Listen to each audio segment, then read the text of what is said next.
बनेगा।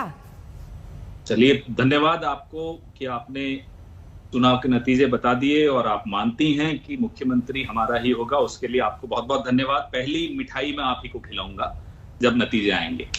बिल्कुल ठीक बोल रही हैं आप, मुख्यमंत्री कांग्रेस का ही होगा। और कांग्रेस का मुख्यमंत्री कौन होगा ये तय कांग्रेस का की विधायक दल की बैठक करेगी, जैसे कि पहले हुआ, जैसा कि होता आया।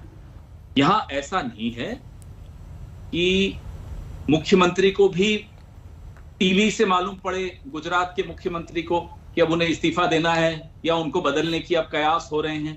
हमारे यहाँ इस तरह की प्रक्रिया नहीं होती। हमारे यहाँ एक सिस्टम है, एक प्रक्रिया है। आपाधापी मची हुई है, आप भी देख रही हैं, मैं भी देख रहा हूं। आज तो आदित्यनाथ जी को भी दलित याद आ गए, लेकिन याद आए, ट्वीट भी किया, फिर भी दलितों को नींव से ऊपर नहीं बढ़ने दिया।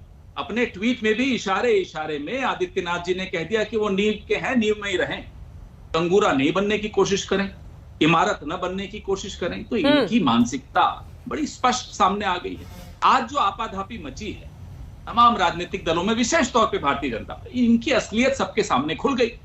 बता दीजिए आप किसको बनाएंगे। सुधांशु जी यहां बैठे हैं, वरिष्ठ नेता हैं आप अपनी पार्टी के, बताइए आपका मुख्यमंत्री का चेहरा कौन होगा।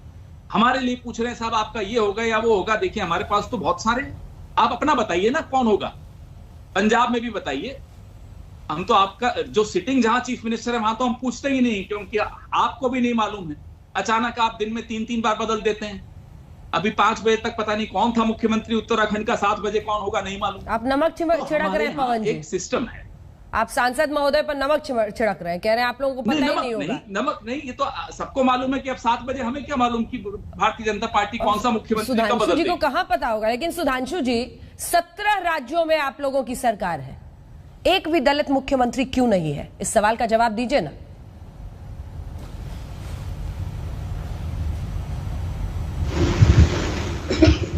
एक सांस्कृतिक बात कहूंगा। जब आप कहते हैं दलित सिख, तो सिख धर्म की समानता के भाव की आप अवमानना कर देते हैं। गुरु नानक देव से गुरु गोविंद सिंह जी तक सबने कहा था सब समान है। पंच प्यारे, जिनको 5 लोगों को अमृत चखाया था गुरु गोविंद सिंह जी ने, 5 अलग अलग जातियों के थे, पर उन्होंने कहा था अब कोई जात बिरादरी नहीं, अब सब बराबर हो गए। और जब आप कहते हैं दलित सिख, तो सिख धर्म की मूल भावना का उपहास उड़ाते हैं। यह पहली सांस्कृतिक बात है। अब दूसरी बात आता हूं राजनीतिक बात पे। देखिए ऐसा है कि सिद्धू जी बहुत अच्छे क्रिकेटर रहे हैं, और अंजना जी अब आजकल टेस्ट मैच थोड़े कम हो गए हैं तो लोगों को कम ध्यान आता है।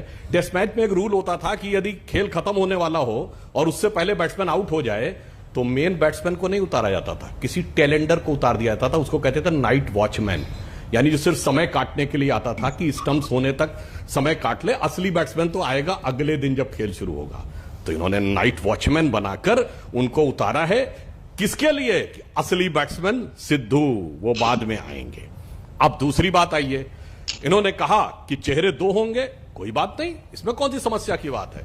पर अंजना जी एक यथार्थ है कि जब 2 चेहरे होते हैं तो वो मामला 2 मुहा हो जाता है, और उस मामले को संभालना बहुत मुश्किल हो जाता है।